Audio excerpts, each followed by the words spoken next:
promoting value. You don't sell. And what that does is it just translates into this audience and this following that builds up over time. And you never have to monetize them. They just, when they're ready for your service, they're going to call you. When I'm ready, when my knee's going or when my back's going and I need to come to you, I know who to call because you stay top of mind.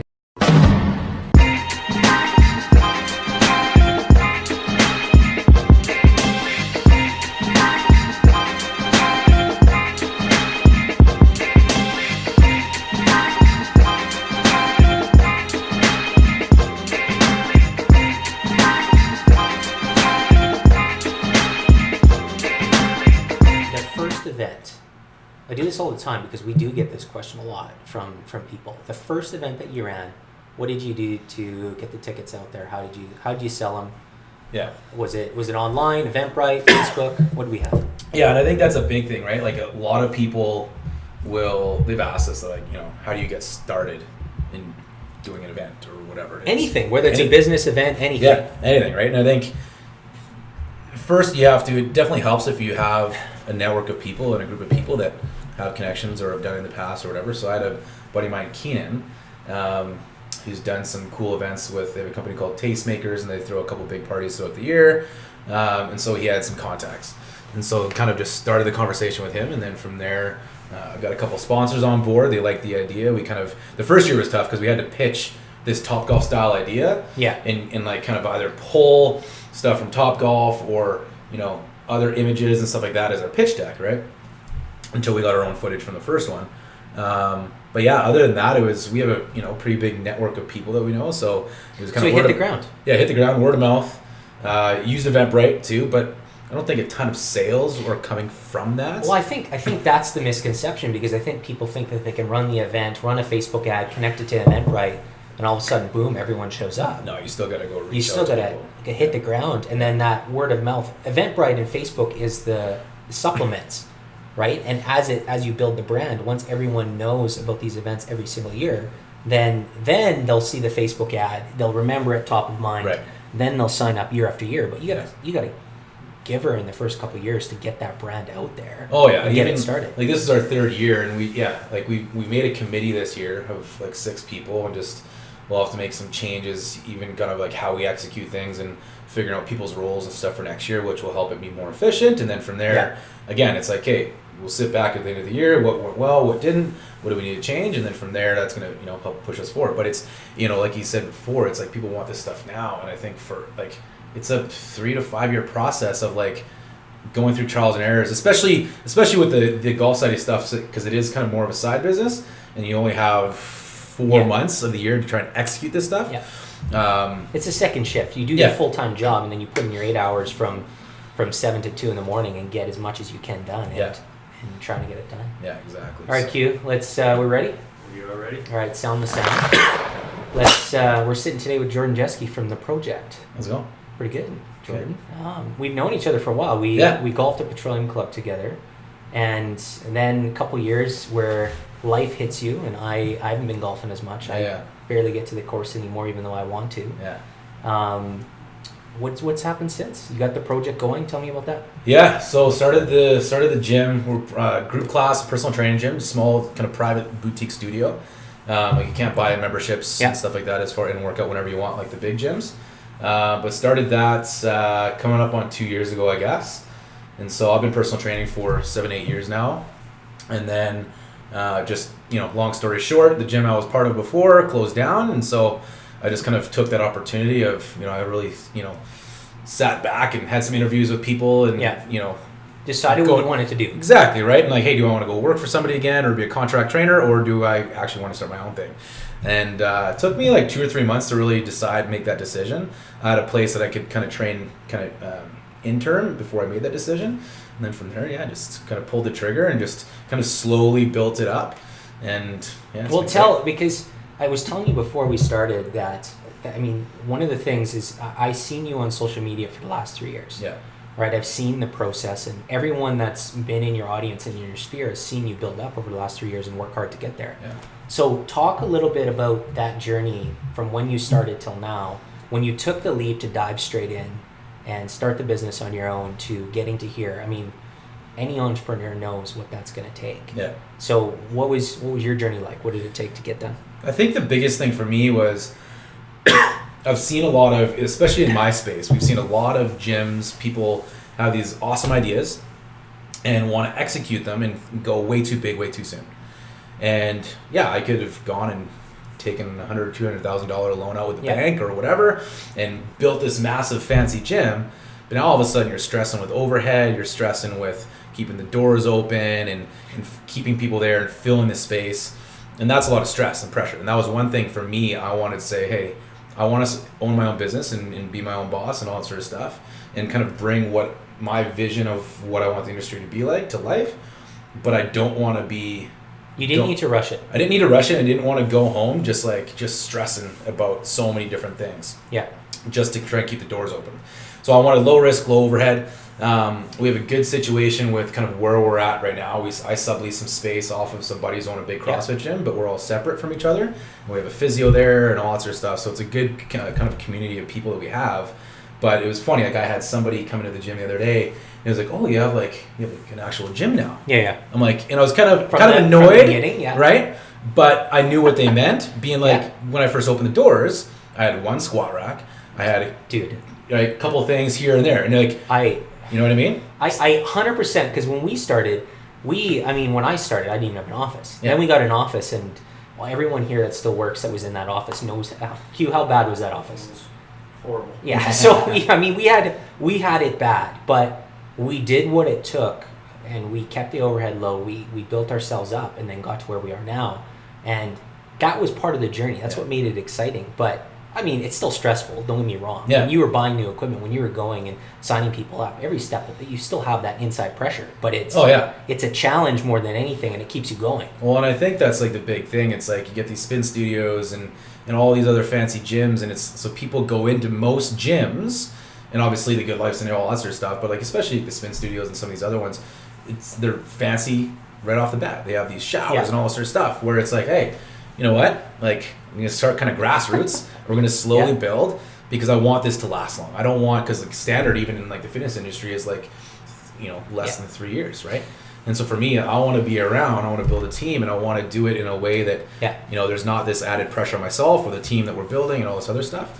And, but that being said, I think people, when you're in that headspace of building a business or entrepreneurs or whatever you're doing, all you do is think about your work. Yeah. So for me now I don't have a family and all that sort of stuff. I get that. It consumes you. It consumes you. Yeah. So it's when you go home at, for me, 8 o'clock, 9 o'clock at night from training, I have another 2-3 hours of thinking about the business or running numbers or finding ways to be able to grow because payroll, overhead. Well, and because all those soft costs that you can't. The people don't account for. Well, and because my business is so hands-on, if I'm training 8-10 hours a day hands-on, that's the spread out probably over a 12-14 hour day anyways. Yeah. And now I have that extra couple hours to be okay, how else can I grow the business? What are other ideas? I got to plan these boot camps or these other little events and things like that, right? So now I have all this kind of going into one, and then people are hey, want to come out or do different things? I'm I'm bagged. Done. So Friday nights, my ideal Friday night is sitting at home watching a movie with my dog. Yeah. And it's just kind of get my brain out of it. I love it. And then wake up on Saturday and go back to the gym and reload, right? I think it's one of the other things that you touched on because, listen, anyone who's going to start a business, at least from my experience, you have to love what you do. Yeah. Because otherwise you're toast, because it does consume you 12 hours a day. You can't just go 9 to 5, shut it off, go home. It just doesn't exist when you're trying to get it going. No. It takes everything. So you have to love what you do and then balance that with the fact that you have to give it everything you got. Yeah. So your niche, one of the things I like about the project is your niche was you started as a golf fitness coach. Yeah. Right? And you love golf, you follow it, you do everything. Every social post, every second social post I see, you're out, you're hitting that challenge the other day I saw. Yeah. And so you coupled what you loved into what you do, and I think that's important. I don't know how you can not do it any other way. Well, and I think to touch on that, I think a lot of people, it's tough, right? you hear all these things and I'll read all these books and it's all over Instagram of like, you know, do what you're passionate about and love what you do and all this sort of stuff. And so people are trying to find that. Yeah. They're like, well, how do you find that? And I think it's this process. And so like you said, you got to give it all you got. But one of the quotes I tell people is like, crush it where you're at. So if you look at a job that somebody thinks is like a 9-to-5 job and they're just like, it's a means to an end, they don't really enjoy it. Yeah. But if you really sit back, like, well, have you given yourself that full potential at that job? Have you crushed it where you're at? Yeah. Have you like, you know, given your all at that job and gone to the point where you can get the highest you can get to, or at least give it a solid effort? Because sometimes the passion comes from working and achieving within that from job. From the process, right? Yeah. And so, touching on the process, I just had it. You were just chatting. I went to this quote and I was going to circle back. Well, and one thing I was going to say, okay, I'll let you think for a sec. Well, I think crush it where you're at is important. I think you got to follow your passion, but I think people always think it's greener on the other side, rather than right. So you're always waiting for the next thing rather than crushing it where you are now and then jumping. Like you have to realize that I think that the grass isn't always greener on the other side. Yeah. Sometimes you can find your passion in the process and doing what you love now. If you're doing something, chances are when you started what you're doing, you loved it in some capacity. Yeah. And if you don't now, then make the switch and just make it happen. You just got to make it happen. You just got to get there and do it. And that's what I was going to say is like even over this span of even with me doing what I do now, over the span of 3, 4, 5, 6 years, I've evolved in my own industry. Now it's good that I enjoy my industry and I love what I do and I'm passionate about it.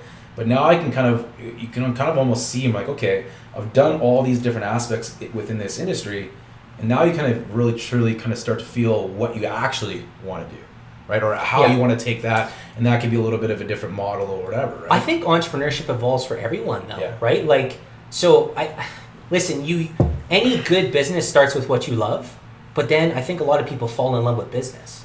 Yeah. Like, so then after a while, even if the business pivots and what you love changes and evolves, which happens with everybody, totally. I think people fall in love with business. Yeah. At least I fell in love with business. I fell in love with the process. Yeah. And now, no matter what, I enjoy coming to work every single day. I look forward every single day coming to the office and getting stuff done. Yeah. And I think if you find that, then you're on the right path. Yeah. No, absolutely. Or at least it makes things exciting. Yeah, exactly. And I think, like I said, it's everyone's different, and if you want that 9-to-5 job, I love it. Like there's days where I miss that. Yeah. I just want to go home, turn my brain off, and be like, sweet. Like, yeah. What am I gonna? In the odd time, like I took the long weekend off just to like get a bunch of work done around the house and just kind of turn my brain off of anything business. And so at night when I like put the tools away or whatever, I was building the front deck and stuff, and I was like, I wasn't bored, but I was kind of like, I should talk, text some buddies, go golf or whatever. I'm like, man, like but that doesn't happen very often because you're so consumed by everything else. But it's nice to have those. How many times have you been out golfing this year? Not a ton. 10 times. 10? And then I was at and we got a month left in the season. So you got a little bit more time. But I did a golf trip end of May, so we got about like 8 or 9 rounds in there in Palm Springs. But then about 10 or 12 here in town. So it's been good though. That's good. Yeah, no, like I said to you before, I'm struggling with that right now because I used to golf 40 rounds a year. Yeah. And then once you fall in love with business and you fall in love with other things, then golf was because it takes so much time. Golf was one of the things to fall off. I'm gonna get out more. I have gone to the range a bunch of times to practice, but it evolves, right? Yeah. The passion went somewhere else for a little while, but. Still love watching it. I went to the British Open and went to the PGA this year, so I watched some good golf. Yeah, that's sweet. We watched Tiger win. Yeah. What'd you think about that? I thought it was awesome, man. Like, I've always been, there's a little bit of a redemption story and stuff like that, but he's, what he does for the game of golf in I think out of any sports, kind of the way he evolves and the way that people just zone in and watch him. So it was good for the game, and it was cool to see him be able to come back. Didn't have a great rest of the season afterwards, but no, I think it was big for him to get that one. No, it was cool. Getting out to the tournaments, I got to see him play the rounds before he got cut in both tournaments we went to, but that's okay. It was cool and seeing the difference in how people follow him compared to everyone else. Yeah. It was crazy. You don't see it on TV, or it's a perspective that you can't appreciate until you actually see it and hear it on the course. People go crazy for it. Yeah. And I mean, watching him win the Masters, I had my little moment. I was excited. Yeah. Doesn't matter what happened in his personal life. At the end of the day, seeing that comeback story and hearing the stories and where he was at, Yeah. not being able to move, and then to come back, it was kind of inspiring to Big time. know what you can do. Yeah. What's next now? Jordan, what's your... There's lots of stuff. It's like I said, like it never, my brain never ends as far as the ideas and being creative and trying to find ways of just changing the game of golf, and then even changing like the fitness industry and like changing the perspective on fitness. And I think that's my biggest thing is like for most people is perspective changes everything. So that's why I love having conversations with people no matter what the topic is or whatever, because getting somebody else's perspective can completely shift your mindset and change your world. Plus the old school golf, there was no fitness. It was go to the range, beat as many balls as you can down the range, and then go to the course and walk around, ride the cart, have some fun. Yeah. And you bringing that perspective to Edmonton was cool for me to watch on social and watch that evolution, because for our younger generation coming up, fitness can keep you playing better, longer, more flexible, everything. Yeah. Like, is that what you're having conversations about? 100%. What else is there? Yeah, like for me, like I'm in the process of building out a new fitness program called Golf Life Performance. And so I've talked about it before on like my Instagram posts and stuff like that, but people come to me because of golf. Yeah. But whenever they come, I say, hey, yes, golf has brought you here, but it's got to be more than golf to keep you here. And one of the big things, especially like my clientele is like kind of the 50 plus golfer, and I have some younger guys too. But again, like as we get older, we've got aches and pains, mobility issues, flexibility, injuries, all these different things. And I got a lot of older golfers that are like, it's tough for me to tie my shoes in the morning, all this sort of stuff. So be able to bring back quality of life through the movement efficiency work that we do and just staying strong, staying active, that is going to allow them to just have a better quality of life as they grow older, as grandparents and all these different things and all the other stuff they do in life.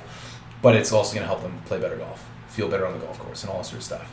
So my big thing, kind of packaging kind of what I've done with some of the Golf Society events, is we're providing these experiences. So one of the big things I'm planning now is kind of planning this LPGA and PGA type tour wellness experience. Yeah. So most professional golfers, they're going to get up, they're going to do a workout or a movement kind of warm up beforehand. Then they'll go to the range, they'll hit their balls, and then they go play. So really being able to showcase, hey, like if you actually do a proper warm up, here's how we can. I'm guilty of it too. Like I don't even do a proper warm up when I go out, right? No, I do a couple quad stretches. You do a couple, right? Yeah, a couple arm stretches on the range. Exactly. And then you go, right? And so it's the same thing, and I'm guilty of it too for sure. But like, so what I want to do is I want to be able to. We're going to start in Edmonton, but just doing some like 2-hour range experiences. Hey, let me take you through. Like we can get you on a track, man. Hit some balls, especially if you are working with a swing coach. Have them there. Hit some balls, get your baselines. Then we'll go through some activations, some warm-up stretches, and all that sort of stuff that I do on range, which, again, in that environment is a little bit safer. Giving a warm-up, and I'm always very conscious of the kind of warm-ups I try and give people, because you don't want them doing some sort of crazy stuff in the range, because I know for a fact they're not going to do it. Yeah. So having kind of a safe place where it's okay to kind of do that stuff and be able to really show them how they can feel and perform when they warm up properly, right? And then also being able to give them a proper, cool down protocol and things like that. So we eventually want to turn that into, a weekend trip. So you get a weekend golf trip, and it's not about like the party trip with the boys or all this sort of stuff. Yeah, we'll go for some nice dinners. Yeah. But we'll set it up kind of like a PGA Tour experience where you show up on the drive range, you got your name tag, we'll go through our warm-up stuff. Then you'll go through your shot sequences, whatever you need to work on. We'll have a pro that can take people through there. Go for your round of golf. Then we'll have either massages, ice baths, or just whatever afterwards, right? All this value, and like I always say this, and it's going to get old for everyone that hears me say it, but value is always going to equal value, and that's not going to change. Yeah. And that package you just offered gives people so much value in terms of learning, in terms of quality of life, in terms of getting stronger and staying fitter. And getting them out, showing them that experience, they're going to come back. Yeah. They're going to feel the difference. They're going to see the difference. I think so many businesses lose sight of that once they get started, specifically on social media and online. And that's the next topic I want to leeway into. For a couple years, we've watched you on social, and you've done it right. You've stepped to the game. You've kept making posts. You can keep promoting value. You don't sell. And what that does is it just translates into this audience and this following that builds up over time, and you never have to monetize them. They just, when they're ready for your service, they're going to call you. When I'm ready, when my knee's going or when my back's going and I need to come to you, I know who to call because you've stayed top of mind, and that's what's so exciting. So tell me about that process now. Take me through the online process, because that's the audience a lot of times for us wants to hear that. What did you do as you've got started on the business to get it going? Well, I think what you said is perfect, right? I didn't sell. And I'm selling without selling. Yeah. Right? Sell more by selling less. Exactly. And so, and I got to get back to it. I kind of go through these different spurts, and I got to throw up more content and more exercise and stuff like that. But a lot of people have asked me, like, why are you throwing out so much free content? Yeah. There's so much free exercises and things like that. I'm like, you can't, like, this isn't, groundbreaking new stuff. I'm repackaging it. Some of the stuff is a little bit new, or I'm building off of a different concept. But these people can find this anywhere. Plus, your quote earlier hit it, right? If you don't do it, someone else is going to. Yeah. Some other golf instructor in Toronto is going to be throwing out free content, and everyone's going to be watching it. Like, bring the audience to you. Yeah. Have them remember you as top of mind. Well, and I think that's the thing. I was like, everyone has their own spheres of influence. Obviously, Instagram's great, and now you can expand your reach across the world and things like that. But in the end, it's like the way one person describes an exercise, this is going to all do it something different. And that this can connect with people, or this can connect with people. So for me, whether I'm like showing a squat variation, and it's the same one, they can have different impacts on the same people or different people. And so I think what people have to get away from is like, oh, somebody's already doing that, and that's already been done. I'm like, well, no, just have a different take on it. Yeah. Have some fun with it. Add some humor, or go like a ton into detail. Authenticity. Add yourself into it. Well, and I think that's the biggest thing is like, people, because you can tell like on social media as soon as somebody's trying not to be, you don't even have to know who they are. No. But if you do, then you're kind of like, bro, you're not doing, you're trying to be somebody else. Just be who you are, right? And even if it's not obvious in the beginning, even if it's not obvious from day one, people are going to see right through it. Yeah. And we see it all the time, and we just tell people, you got to be yourself. You got to be quirky. And don't worry about the small details. It's another thing that we talk about all the time, because a lot of people will sit and they'll take 25 Instagram stories before they find the right one, and they just burn like an hour of their time that they could be doing something else, rather than just worrying about the first one, being authentic, being themselves, making the post, not worrying about those small itty-bitty details, right? Because then you're burning time, you're burning resources, and you're not being authentic, because by take 40, you're not yourself. You've put on a front. So well, I think that's a big thing though, like especially with, like, for me, it's just put out content, be who you are, whatever it is that you're doing, whatever your priority and your goal is with Instagram. But for me, it's like I put out content, and I have people reach out to me 2, 3, 4, 5 times. Yeah. I'm like, I gotta come in. I'm like, yeah, man, let me know when you're ready. Like, I'm not gonna push. I'm not gonna. Right? It's got to be on their own terms. And all of a sudden, the 6th time, they're like, boom, I'm ready to come in. Come on in, man. Let's do this. It's all timing. It's all timing. And I think that's where people have to get away with. It's like, it's not going to happen tomorrow. Yeah. It could be a 1, 2, 3, 5 year process of you trying to get to that point you're trying to reach. But as long as you stay true to what you're trying to do, and making sure you're giving value to people, and you're trying to help people, I think that's the biggest thing, right? Well, and there's still times. I think people ask that all the time. There's still times to do it. So, for example, when you run your golf events, your audience, which follows you because of all the value that you've given so far, then will come to your golf events. They'll remember you, and the value always provides value back in return. Yeah. So you're doing it right, man, and it's been cool to watch over the last couple of years. I've enjoyed it a lot. Cool. Any questions for me? I don't know. No. One of the other things that I think has been fun over the last little while is, I've been trying to get into other things. I've been trying to watch other sports like tennis, and get into some other things except golf, because golf consumed me for a couple of years. So expanding that out as I've golfed less has been good, and I do miss it though. I definitely got to get out a little bit more, and yeah, like I said, when I'm sore, I'm gonna call you. Yeah, well, it's good though. It's good to be able to, even for me, just again, playing golf so much, it's fun, but again, it still takes a long time to play all these different things, and especially when you're trying to run a business or have other things on the go, it's like, for me, I'm like, there's times where I used to hate playing 9 holes. Now that's actually quite appealing. A couple hours, get out there, All right. Totally. And totally get it. but it's also one of those things touching on kind of doing something different is like, you know, even for me, I'm like, man, I need to get out, like ride my bike more, all these different things, and just kind of have this well-rounded kind of just, you know, lifestyle of be able to get out, right? Because sometimes you can isolate yourself, especially if we are playing as much. Again, I'm not going to say, you know, I'd love to play as much golf as I could, but it's also nice to be able to get out and do other things and connect in different ways too, right? So yeah, the passion evolves. The passion evolves. What you chase evolves all the time, and like I said, that's okay. Yeah. Done. Cool, Thanks, buddy. Jordan. Okay, man. Thanks for coming out. Appreciate it. Absolutely. This was a lot of fun. Yeah, sweet. Yeah, all the changes on the industry and kind of like who your target market is and the kind of the priorities and all that sort of stuff. It's interesting how that's evolved. But it's funny though, right? Like even with Instagrams too, but even with Facebook, I remember before they tossed in like all these algorithms, I'll throw a simple video up, and that's when I first started getting into like doing like more video stuff. Yeah.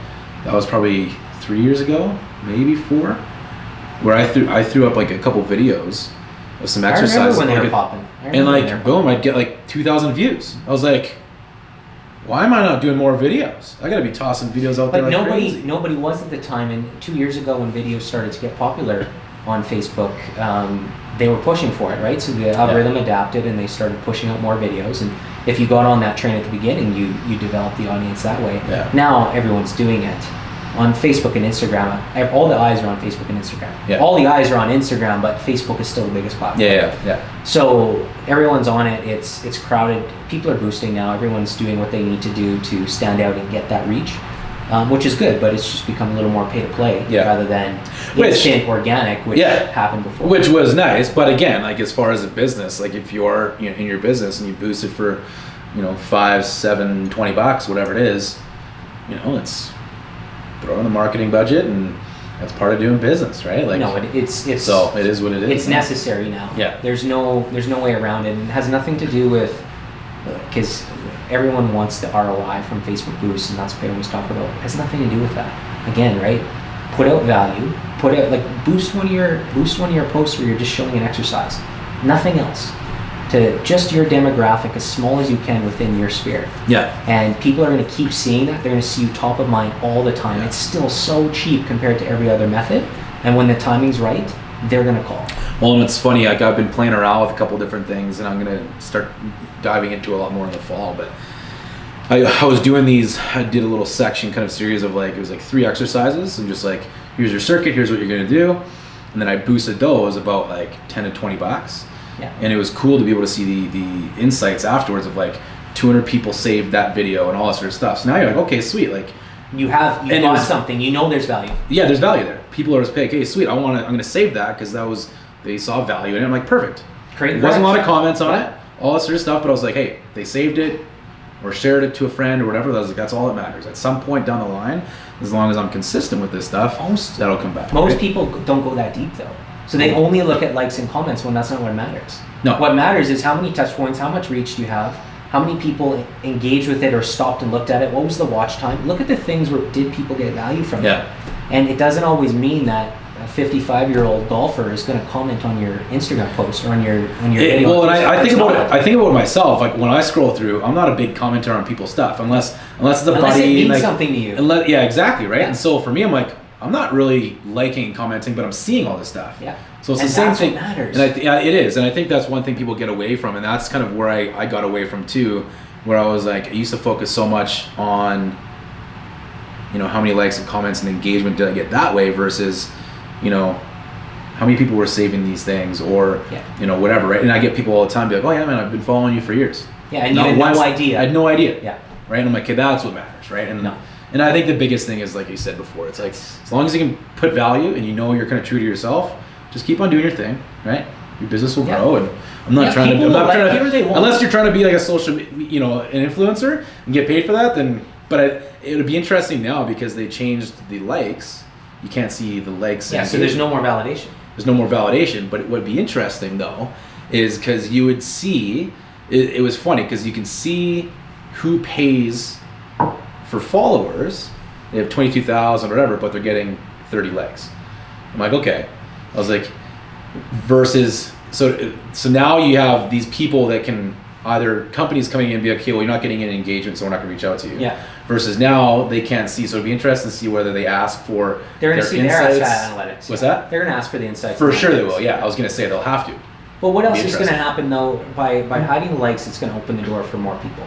Because some of the people that were posting for a long time and getting a ton of interaction, just based on validation, just having 30 or 40,000 likes every single post, and just because it always gets there, they're not going to, if they're not providing value, or if their content is bland, it's going to start to balance out. I think balance out, and what's going to happen is the people now that provide value in their content are going to subconsciously, people are going to start to follow them more, and there's going to be this correction on Instagram where you're going to see more valuable content rather than just a flood of fluff in the feed and a flood of noise. So I think it's a positive change. Yeah, it'll be interesting to see how it works. Yeah, I know people aren't excited about it, but I think it's a positive change because it's going to bring the value back up to the top, and some of the validation that was happening just because will start to filter down, and I like that. So it'll be an interesting change to see what happens, but sweet.